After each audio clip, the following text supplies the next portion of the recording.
pessoal. Vocês estão ouvindo?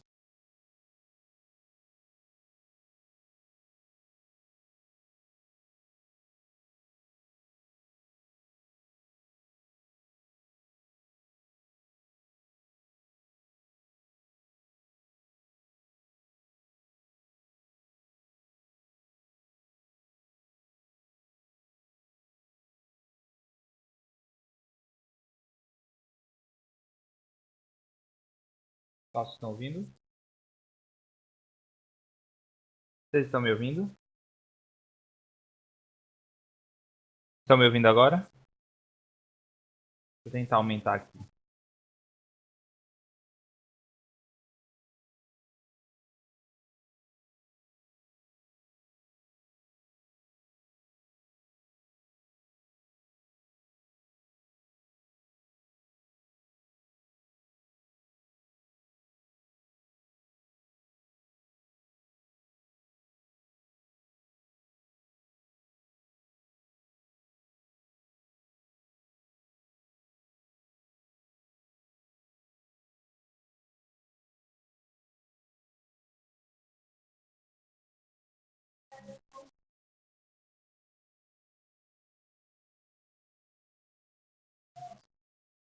Vê se vocês estão me ouvindo agora melhor.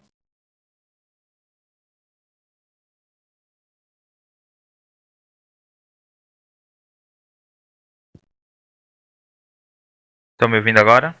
Melhor?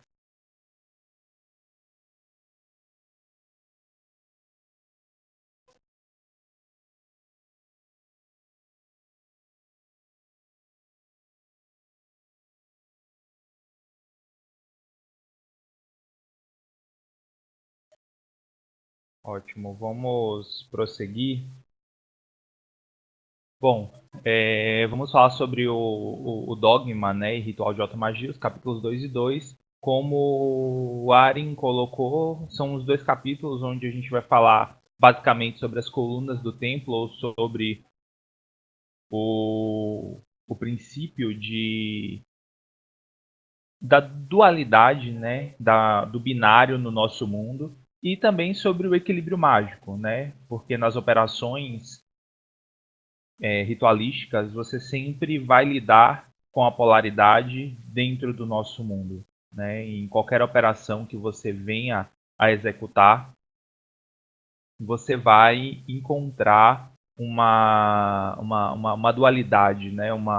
No mundo manifestado, a dualidade é sempre presente. E no decorrer desse capítulo, né, o Levi ele nos traz muitas situações importantes, né, de reflexão, e alguns temas a gente já esgotou já na última palestra, mas a gente vai adiantar um pouco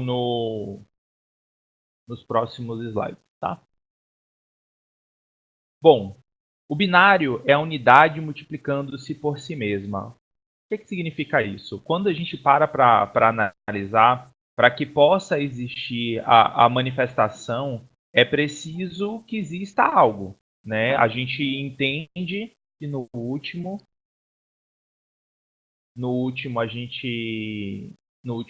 texto, a gente entende que existia um ser que existe e que pensa, mas para que ele possa se manifestar, para que ele possa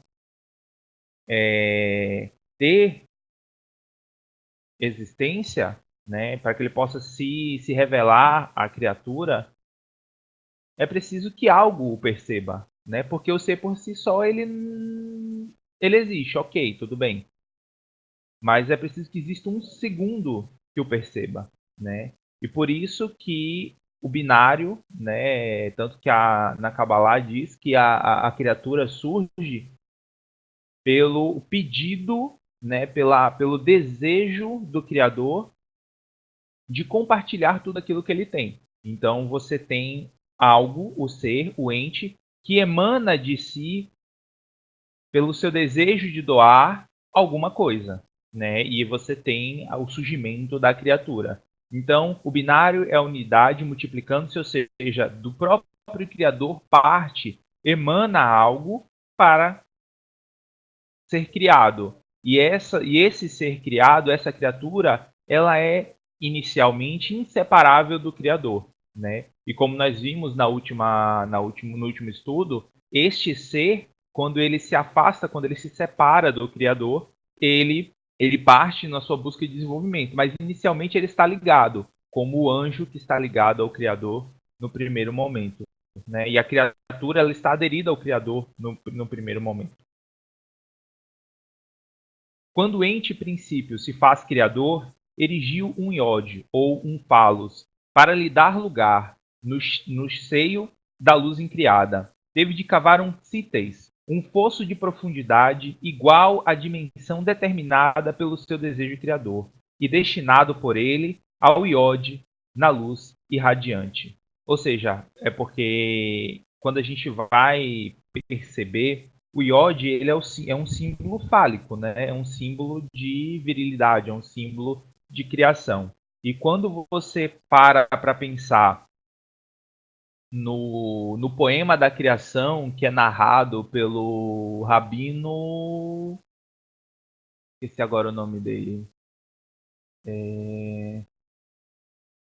Yuri, Isaac Luria, né? Isaac Luria, desculpa, que meu alter ego, minha esposa, acaba de me lembrar. Rabino Isaac Luria, ele fala que a luz, num seu desejo de criar algo, ela se retrai, ou seja, ela cria um espaço dentro dela, da própria luz, que cria um vazio, na verdade, um abismo de igual profundidade ao seu desejo de criar. Então, o Rabino Isaac Luria, e depois eu posso compartilhar num segundo momento, ele mostra que a luz ela se retrai e cria um abismo, né? Um vazio, um nada, uma ausência de luz, um fosso de profundidade igual à dimensão do seu desejo de criar, para que ela, a própria luz, fecunde este vazio e passe a existir algo ali, que é a criação.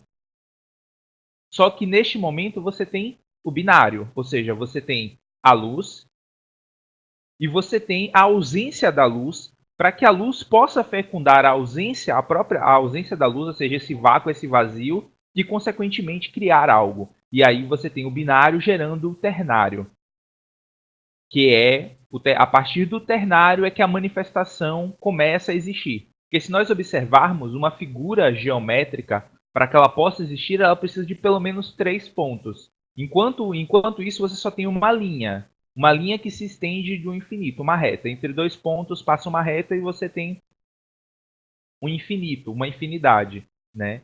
E aí você precisa de um terceiro ponto para que possa dar existência a alguma coisa. Mas para que a manifestação comece, é preciso a polaridade. É preciso que um vazio, ou seja, uma versão oposta daquilo que já existe, passe a existir. Né? A luz gera em si própria, ou seja, ela se retrai e ela cria um vazio para que esse vazio seja fecundado pela própria luz e crie algo a partir daí.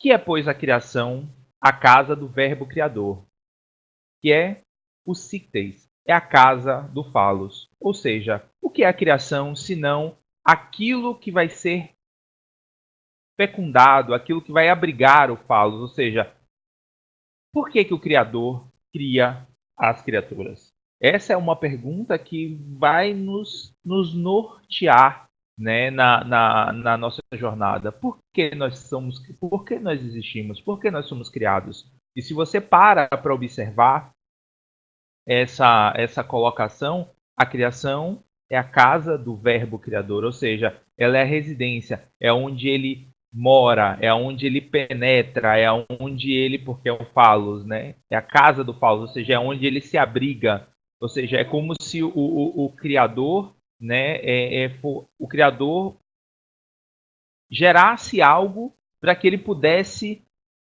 ser experimentado, né? Para que ele pudesse se revelar, enfim. A unidade só pode manifestar-se pelo binário, ou seja, a unidade ela só pode ser percebida se existir algo que a perceba. Se vocês lembrarem do último texto, ele fala, para que exista um faça-se a luz, são necessários olhos para que se perceba essa luz. Ou seja, a unidade ela só é percebida se existir algo que a perceba, né? A própria unidade é a ideia da unidade já fazem dois. Ou seja, se existir um pensamento sobre a unidade, né, existe alguma coisa a mais. Ou seja, a unidade deixa de ser unidade. Porque Keter, eu conversava com o irmão Arin, né, com Arin sobre o tema. E se vocês pararem para pensar, Keter por si só é estático. É algo que, apesar dela ser a fonte de onde se emana todas as outras céfiras, ela é estática. Ela não cria, ela não emana, na verdade. Né? Ela é estática por si só. Mas a luz deseja se manifestar. Né? Então, como ela deseja se manifestar, ela passa a criar algo, que é Hormah, que é a segunda parte, que é o desejo da luz pela criação. Então, ela deixa de ser unidade. É a unidade em Keter, mas quando existe o desejo de criar, que é Hormah, já deixa de ser a unidade e passa a ser o desejo de criar, que se une, combinar e forma-se o ternário. Bom, é por isso que os elementos materiais análogos aos elementos divinos se concebem como 4, explicam-se como 2 e finalmente só existem como 3. Você só consegue conceber a existência, né, da manifestação a partir do 4. Por quê? Porque quando você vai observar, e aí falando um pouco de geometria, né, quando você tem um ternário, você tem tudo para que a manifestação exista, mas a manifestação ainda ela não está pronta, digamos assim, né? É como se ela fosse um plano, ela fosse. Você tem o motor, você tem primeira existência que é Keter, você tem o combustível infinito, né, de potência infinita que é Hormah, e você tem o motor de propulsão que é Binah, que é a restrição absoluta, que consegue comportar todo o poder de Hormah. Só que somente se esses elementos se combinarem é que existe o parto de um terceiro, né, de um quarto ente, na verdade, que é a manifestação, que são todas as sefirôs, né, na verdade, a combinação de todas as sefirôs que emanam a partir de Binah. Mas até ali, no plano, explicam-se como dois, ou seja, você consegue separar, né, pelo positivo e pelo negativo, pela potência criadora e pela restrição de Binah. Ou seja, você explica, porque você só entende Keter quando você combina os dois aspectos, né, de Binah e Hormah. Então você consegue explicar em termos de tornar inteligível mesmo quando você utiliza dois exemplos. Mas só vai passar a existir se houver a combinação de todos esses fatores. Então só a existência ela só passa a vir a acontecer, né, com três elementos. A existência é de 3 elementos, mas a concepção, a manifestação é em 4, porque é preciso que se una esses 3 elementos para que exista um quarto, que seria a manifestação, todas as coisas criadas. Porque enquanto nós estamos em níveis de Keter, Hormah e Binah, são arquétipos, são forças que não criaram nada ainda, na verdade. Né? Elas são ideias, elas são arquétipos mesmo. Tanto que se nós formos analisar a lâmina de Jofra, né, chamada Hermes Trismegistus, é uma lâmina que nós utilizamos inclusive aos finais de todos os trabalhos de Kabbalah que foram executados e foram postados inclusive no fórum os 10 trabalhos sobre as 10 sefirot em Kabbalah. Em todo final de todo trabalho está exibido a lâmina de Jofra chamada Hermes Trismegistus, onde nós temos a representação de cada um dos elementos da árvore da vida. E no ponto que é representado por Binah, mostra-se uma senhora dando à luz a algo, né? Ou seja, enquanto nós estamos nos elementos de Keter, Binah e Hormah, não existe existência ainda propriamente dita. São forças se combinando, forças se equilibrando para que algo possa existir. Bom, a tese e a antítese são idênticas em natureza, mas diferentes em graus. Os opostos são a mesma coisa, diferindo somente em graus. Os pares de opostos podem ser reconciliados. Os extremos se tocam. Tudo existe e não existe ao mesmo tempo. Todas as verdades são meias verdades. Toda verdade é meio falsa. Há dois lados em tudo e etc. Isso aqui é um excerto, né, do Kybalion, né, da lei de polaridade, onde quando nós falamos de dualidade, quando nós falamos de polaridade, nós falamos de dois elementos que têm a mesma natureza. Se nós pararmos para pensar, Hormah e Binah são elementos idênticos, mas em naturezas opostas, ou em polaridades opostas. Tem natureza idêntica. Os dois são arquétipos criadores, arquétipos originários da unidade, mas que possuem enquanto um representa a luz ilimitada, o outro representa as trevas ilimitada. Enquanto um representa a potência ilimitada, o caos desorganizado, o outro representa a restrição, o aprisionamento, a modelação, né? Então, se você for observar, isso fala, e a gente fala disso em todas as outras coisas. Por exemplo, a temperatura, né? Quente e frio têm a mesma natureza. A única coisa é que um é o grau maior de agitação das moléculas e o outro é o menor grau de agitação das moléculas. Ou seja, tudo tem dois polos, tudo tem seus opostos, né? E tudo se complementa. Tudo se toca nos extremos. Tudo tem dois lados no nosso universo manifestado, né? Quando nós partimos para a manifestação, tudo é polarizado. A unidade só existe no nível do Criador, no nível de Keter, no nível da união de todas as coisas, mas somente deste grau. Abaixo disso, abaixo de Keter, tudo é dual, tudo tem dois lados, tudo é oposto, tudo tem algo bom e algo ruim, né? Tudo tem dois valores atribuídos de maneiras diferentes e opostos.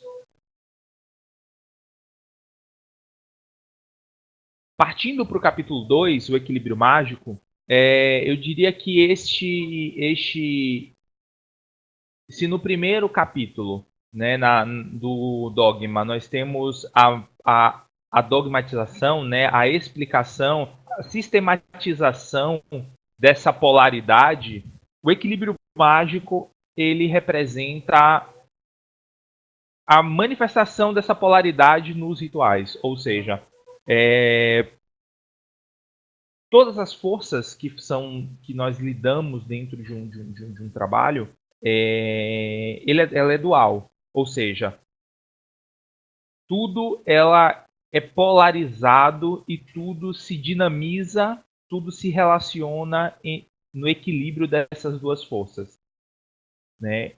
Como foi colocado pelo irmão Arin, a gente tudo tem um fluxo e refluxo, tudo tem suas marés, tudo sobe e desce, tudo se manifesta por oscilações compensadas.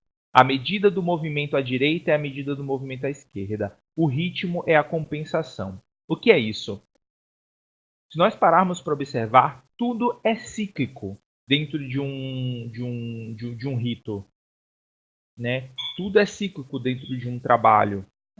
Se você for observar, nós temos o ritmo da respiração, nós temos o ritmo cardíaco, nós temos o ritmo das estações, nós temos o ritmo da própria vida, que é nascimento, desenvolvimento, envelhecimento, morte, renascimento. Então nós temos um ciclo, né? Um fluxo, um início e um fim. né, é sempre dentro de um estudo, né, direcionado para, para o desenvolvimento mesmo das potencialidades humanas, você percebe que sempre é necessário o trabalho e o repouso. Ou seja, não existe algo que é indefinidamente jorrando, né? Sempre existe o jorrar da força e a retração. E nesse trabalho, o Levi ele sempre traz um exemplo de que no homem existe sempre uma força de repulsão, uma força de atração, e que nós podemos entender o funcionamento, né? Ele fala que o emprego alternado das forças contrárias, o quente depois do frio, a afabilidade depois da severidade, o amor depois da cólera, etc. É o segredo do movimento perpétuo e do prolongamento do poder. Ou seja, se nós queremos que qualquer trabalho ele se execute de maneira profícua, de maneira a durar, é preciso ter ritmo. É preciso você ter um início, né, um desenvolvimento, uma compensação, da mesma forma que você utiliza uma determinada energia no sentido de doação, é preciso também ter uma energia de recepção. Se você usa o quente, você tem que usar o frio. Se você utiliza digamos, a luz, você também precisa utilizar a escuridão, enfim. Você precisa utilizar os equilíbrios, né? E aí você, representado pelas duas colunas do templo, se você for observar também na evocação dos próprios elementos, você sempre utiliza os elementos em oposição um ao outro, né? Você sempre utiliza a água de um lado, a terra do outro, o vento de um lado, o fogo do outro, enfim. Você sempre tem os opostos dos elementos, né, o seco, o molhado, o quente e o frio em oposição, para que haja equilíbrio, para que haja esse movimento. Agir sempre no mesmo sentido e do mesmo modo é sobrecar um único prato da balança, e disso logo resultará a destruição absoluta do equilíbrio. Ou seja, sempre que nós seguirmos numa única direção e sem nos darmos conta de que é preciso também seguir no outro sentido, nós vamos desequilibrar. Levi cita nessa mesma obra que para todo movimento, para todo tempo de movimento, também é necessário o mesmo tempo de repouso, para que nós possamos descansar, para que nós possamos repousar, para que nós possamos introspectar todo o tempo de atividade que foi empregado, né? O mago não deve, pois, viver exclusivamente no seu laboratório, entre seu Atanor, seus elixires e seus pantáculos. Ou seja, ele também deve viver em outros ambientes, né? Porque se ele vive o tempo inteiro no seu labor, ele não consegue enxergar as outras coisas, né? Ou seja, ele inclusive não consegue introspectar, porque se ele faz exaustivamente aquilo e não consegue vislumbrar, né, a aplicação desses conhecimentos que ele adquire, ele não vai realmente conseguir seguir adiante, né? Então é preciso que nós tenhamos um tempo de repouso. Existe um tempo de atividade, mas também é preciso que exista um tempo de repouso para a introspecção dos valores que nós buscamos. Sempre uma operação mágica deve ser seguida de um repouso igual à sua duração e de uma distração análoga, mas contrária ao seu objeto. Ou seja, né, parece um pouco contraditório, né, se nós falarmos da reclusão que as preparações nos levam, né, que as preparações de um rito, elas sempre envolvem reclusão, envolvem introspecção, envolvem realmente se apartar do meio social. Mas, como é mostrado, assim como existe a necessidade do trabalho mágico, também existe a necessidade do trabalho pessoal, do desenvolvimento da personalidade, da aplicação dessa personalidade, dos conhecimentos que são desenvolvidos durante os rituais, fora do contexto ritualístico. Porque senão de que serve o trabalho que estamos buscando desenvolver, né?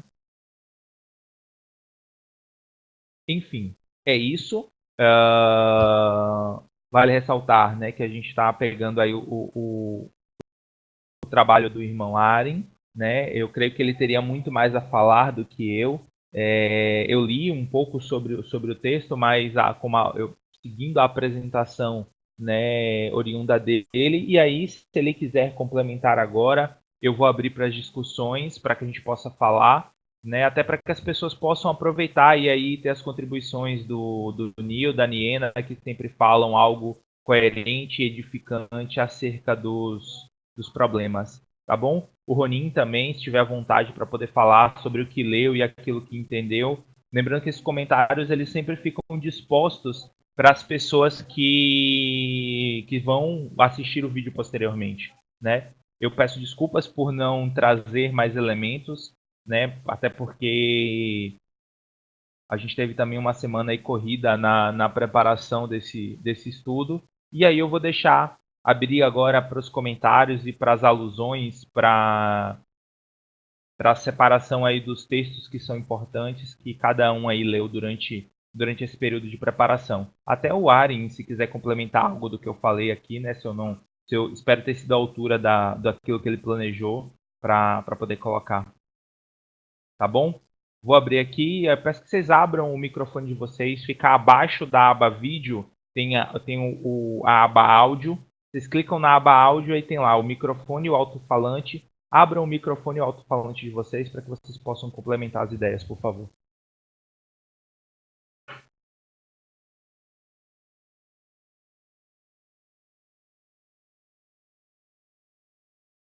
Pessoal?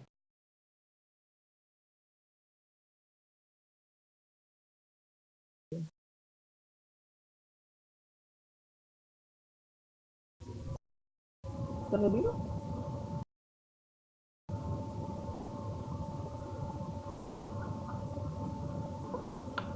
Mal, tá me ouvindo.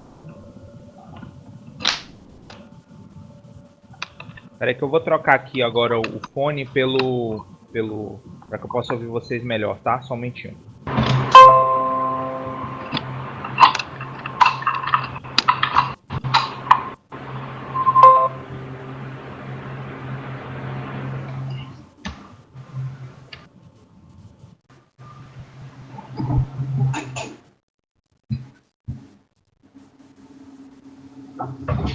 Pessoal, fique à vontade, tá? O que vocês quiserem ver aqui, se quiserem comentar determinado. Eu tô ouvindo. Tô ouvindo. Se vocês quiserem comentar, vocês me falam que eu abro aqui o texto para poder mostrar, tá?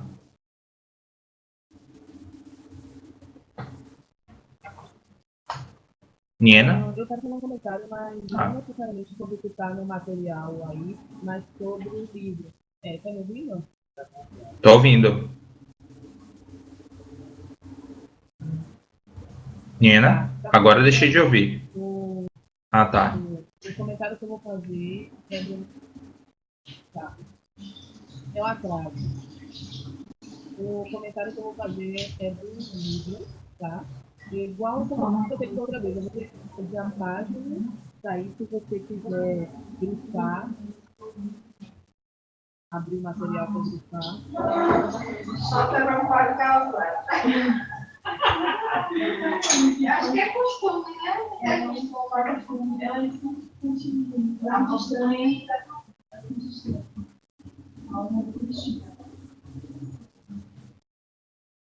Pronto, o livro tá aqui. Você me fala qual é a página que eu coloco. Página 82. Página 82. 82.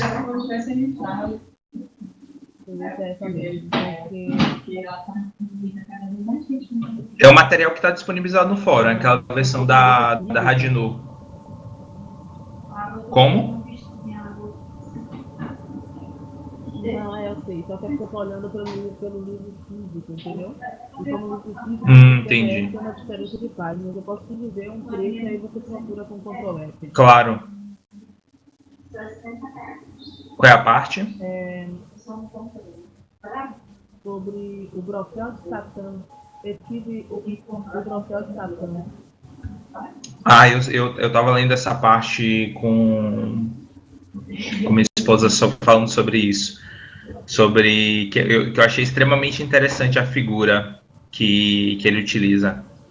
O escudo de Satã, se o escudo de Satã não parasse a lança de Micael, a força do anjo se perderia no vácuo, ou deveria manifestar-se por uma destruição infinita dirigida para baixo, não é isso? Essa parte aqui, dá uma olhadinha. Vou realçar aqui o texto.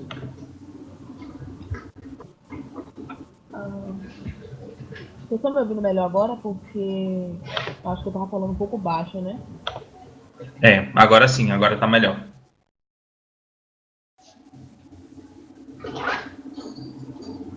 Deixa eu ver se você. Você grifa até a parte em que diz que o universo é balanceado por duas forças que o mantêm em equilíbrio. Ok.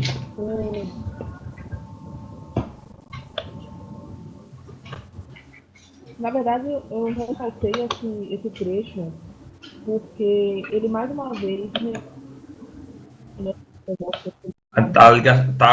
Tá falhando. Tá falhando a a. filosófica decidida por. Niena. Tá falhando o áudio. Melhorou agora? Acho que agora melhorou. É porque tava falhando. Verifique se o ventilador não tá próximo do microfone. Verifique se o ventilador não tá próximo do microfone. Você tá me ouvindo melhor agora? Agora sim. Tá me ouvindo melhor? Sim. O Aren diz que tá ouvindo.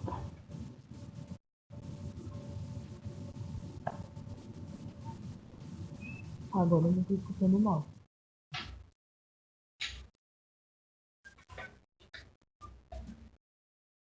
Niena.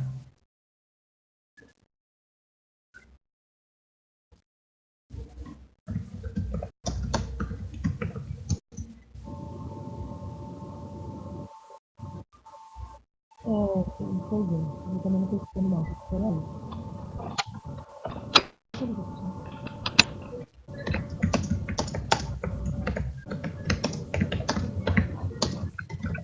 Tá me ouvindo agora?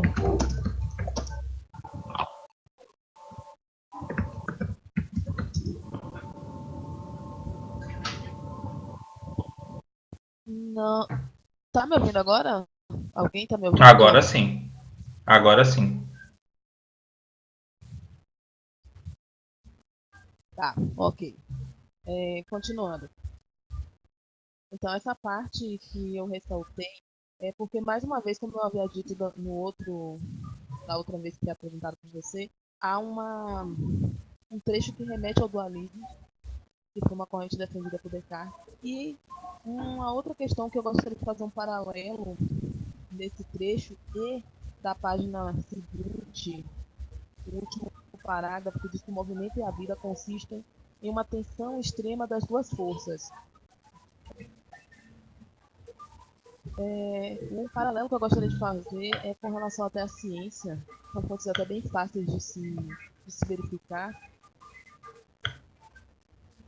é que o nosso próprio Sol ele é um duelo constante entre pressão gravitacional e fusão nuclear, enquanto a pressão gravitacional empurra as atais externas do Sol para dentro, para que ele possa abrir, se colapsar e sofrer explosão. A fusão nuclear expande o que está acontecendo dentro do Sol para fora para que ele possa explodir. É justamente esse duelo entre fusão e pressão gravitacional que mantém o Sol funcionando do jeito que ele funciona. E ao final do seu ciclo vai ser uma dessas duas forças vai vencer, né? Ou a explosão e ele se torna uma supernova, ou a implosão e ele vem a se tornar um buraco negro. É interessante porque algumas dessas descobertas ainda não haviam sido feitas nesse período em que ele escreveu esse livro. No entanto, a filosofia e as bases pelas quais ele se sustenta para escrever o que ele escreveu dão respaldo a descobertas que foram feitas depois. como é o que pode ser visto nesse parágrafo, nesse último parágrafo do movimento e a vida, consistindo em uma tensão extrema de duas forças. Não há muitos comentários a fazer sobre essa parte, eu acho que ela é bem explicativa. Só há mais uma coisa com relação à segunda parte. Vocês estão conseguindo me ouvir? Tá falhando. Eu não estou ouvindo mal. Se eles... É porque, na verdade, eu tô calado. Eu tô calado. Pode ser o sinal, né? O sinal de internet também, né? Que tá falhando. E aí ele não tá suportando o vídeo e o áudio ao mesmo tempo. Pode ser. Se eu falar devagar, talvez ajude melhor a compreender, né? Então, uma última observação que eu queria fazer com relação à segunda parte do equilíbrio mágico. Logo no início, na primeira página, no segundo parágrafo, ele fala que o movimento é o resultado de uma preponderância alternada. E mais abaixo, também nessa página, ele fala que cientificamente pode-se apreciar as diversas manifestações do movimento universal por meio dos fenômenos elétricos ou magnéticos. Os aparelhos elétricos, em particular, revelam material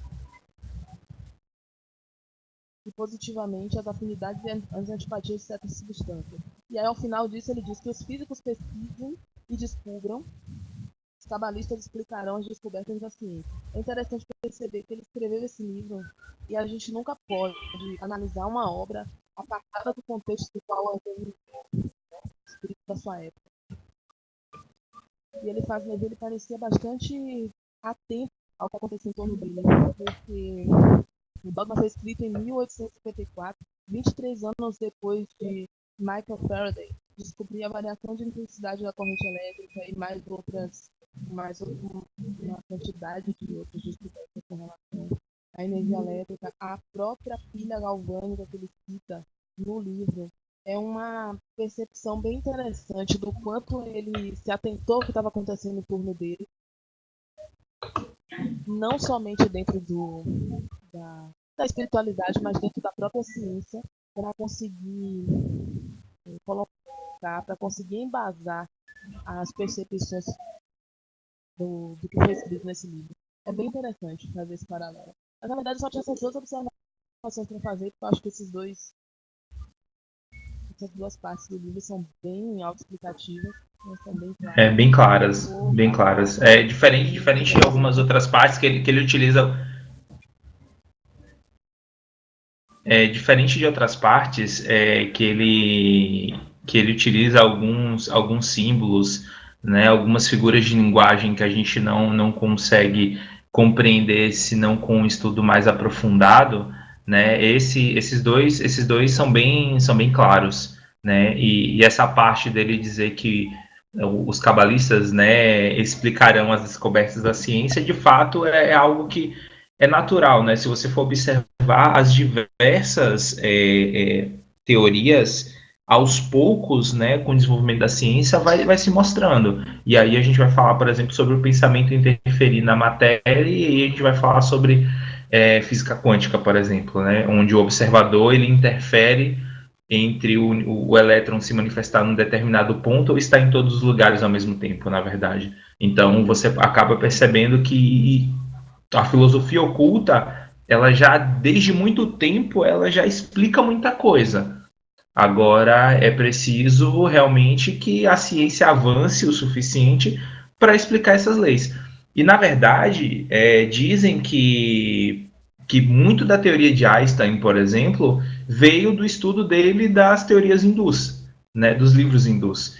Então, muito do que Einstein ele colocou nas suas teorias veio do entendimento do que os livros hindus, né, do que os Upanishads falavam sobre a natureza do cosmos, né? Então é importante que a gente faça esse paralelo e, de fato, né, como investigadores, como pessoas que estão buscando se esclarecer, a gente busque, porque assim, estudar uma coisa e simplesmente ter a fé cega, né, não raciocinada, não buscando entender os conhecimentos que nós nos propomos, vai gerar esse tipo de situação, né?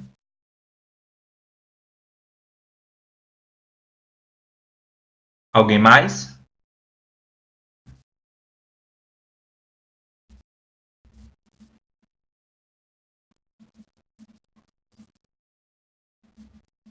Niena, Nil?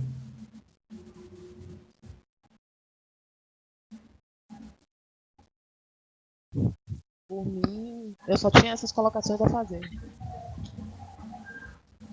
Ronin?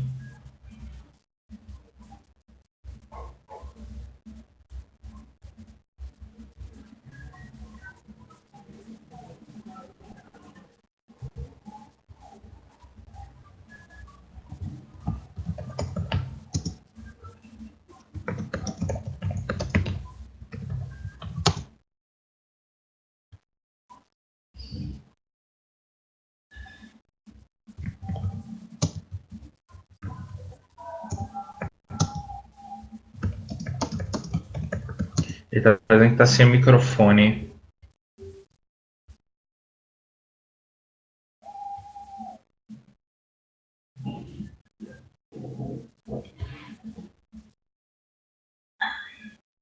Arin, quer colocar alguma coisa?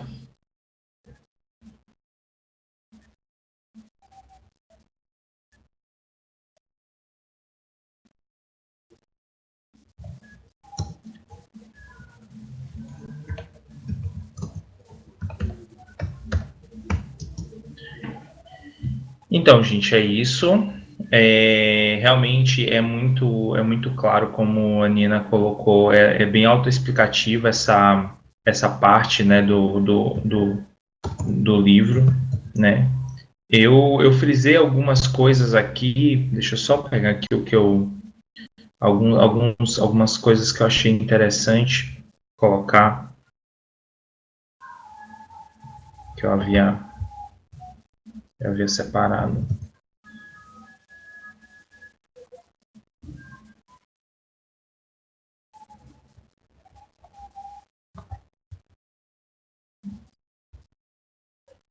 Só um minutinho.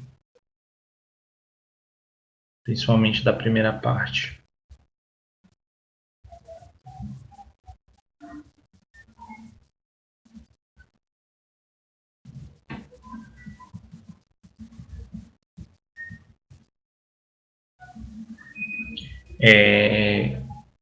Uma parte que eu acho que é importante na introdução do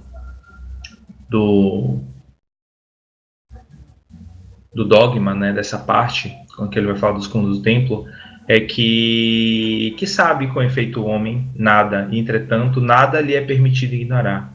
Ele nada sabe e é chamado a tudo conhecer, ou seja, é interessante que essa parte fala exatamente sobre a natureza da criatura como ignorante, né, como que não sabe nada, de como aqueles olhos que ainda não enxergaram nada, mas que é chamado, que é provocado pela luz para que possa conhecer, né? Foi uma das partes que eu grifei, né? Outra parte que até o Arin colocou no próprio texto dele, né? O binário é a unidade multiplicando-se por si mesma para criar, ou seja, é tirando de si própria para poder criar. Deixa eu ver outra coisa aqui que eu tenha frisado aqui. Isso aqui foi que a Nina falou.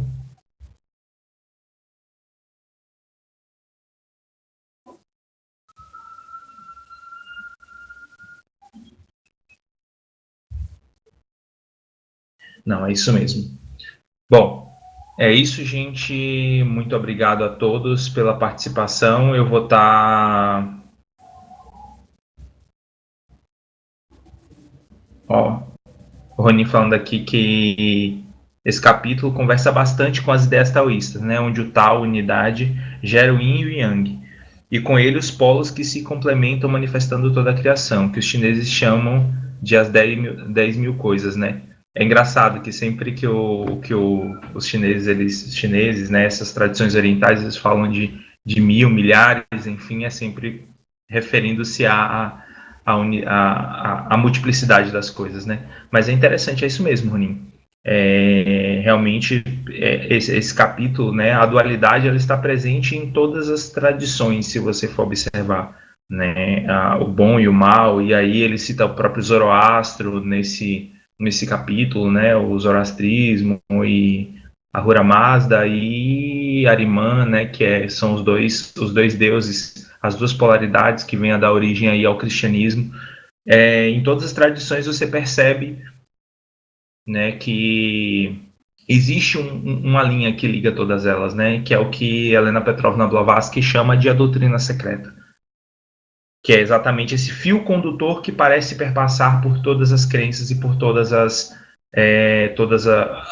religiões, todas as filosofias, que é o que a gente falou no recipiendário. Quando nós falamos de recipiendário, Levi começa exatamente isso, né? Por trás de todos os monumentos, por trás de todas as filosofias, existe algo que complementa todas elas, que é a verdade que remonta de todas elas. Mas é isso mesmo.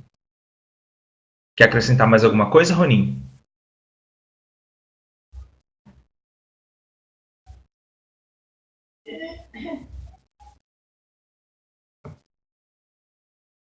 Ele está dizendo aqui que seriam uma coisa só, mas com diferentes polaridades. Falam de uma mesma coisa com diferentes palavras e imagens. Né? Exatamente. Quer acrescentar mais alguma coisa?